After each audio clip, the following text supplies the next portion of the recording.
దిగు కావ్య.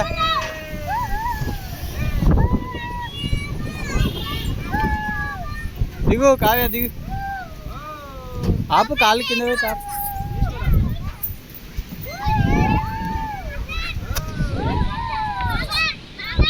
చాలొద్దు. ఇట్లకే చెక్క అట్లకే చెక్క పడతా. ఆగు ఆగు దెబ్బ తాకుతుంది. అందుకే చెప్పిన అట్లకే చెక్కని. అక్కడి నుంచి ఎక్కిరాపు.